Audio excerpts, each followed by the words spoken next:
Morning बच्चों, chapter 11 one देवी और राजा जो हम पढ़े थे उसका जो आधा पढ़े थे, आज हम आगे पढ़ेंगे। उस रात राजा अपना महल में निद्रामग्न था। अचानक उसके स्वप्न में चमकते हरे पत्तियों के परिधान में लिपटे एक दिव्य मूर्ति प्रकट हुई। पत्तियों की सरसराहट जैसे मधुर आवाज में उस देवी ने राजा से कहा, हे राजन, मैं देवदार का वृक्ष की देवी हूँ। लोगों का कहना है कि आप वह वृक्ष काटना चाहते हैं। मेरी विनती है कि आप यह विचार त्याग दें। राजा ने कहा, हे देवी, मैं तो वृक्ष को काटने का निश्चय कर चुका हूँ। मेरे निकट के क्षेत्र में तुम्हारा वृक्ष ही सबसे विशाल है और महल को स्तंभ के रूप में काम आ सकता है। वन देवी ने फिर कहा, राजन, विचार कीजिए। सैकड़ों वर्षों से लोग मेरी पूजा करते आ रहे हैं। मैंने सदैव लोगों का कल्याण किया है। मुझ पर पक्षी बसेरा करते हैं। मैं यात्रियों को शीतल छाया देता हूँ। वन्य प्राणी मेरे तन से अपने शरीर को खुजलाकर आराम पाते हैं। मेरे नीचे हजारों लताएं पनपती है। मैं मिट्टी को काटने से रोकती हूँ।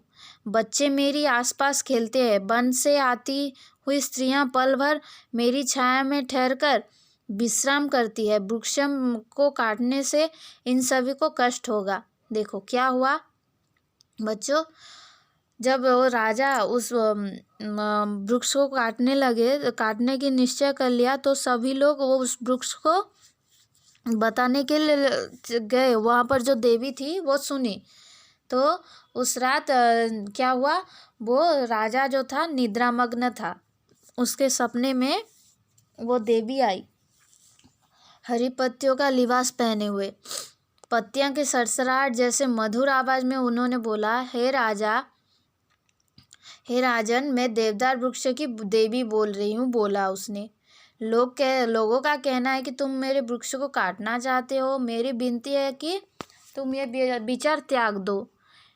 तो राजा ने क्या कहा, देवी, मैं वृक्ष को काटने का निश्चय कर चुका हूँ। मेरे क्षेत्र के निकट, मतलब मेरे आसपास तुम्हारा वृक्ष ही सबसे विशाल है, जो मेरे महल के स्तंभ के रूप में काम आ सकता है। तो फिर देवी ने कहा कि राजन, विचार कीजिए। सैकड़ों वर्षों से लोग मेरी पूजा कर रहे हैं। मैंने सदैव लोगों का कल्याण किया है। मुझ पर पक्षियां बसेरा करती है।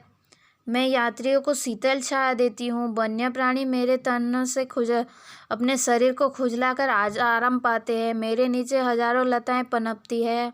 मैं मिट्टी को काटने से रोकता हूँ। जब बाढ़ आती है तो मिट्टी को काटने से रोकता हूँ। बच्चे मेरे आसपास खेलते हैं। वन से आती स्त्रियां पल भर मेरी छाया में ठहरकर विश्राम करती है। इन सब का कष्ट मैं संभालती हूँ। तो वृक्ष काटने पर इन सब को कष्ट नहीं होगा क्या? आप जरा सोचिए, ऐसा उस वन देवी ने कहा।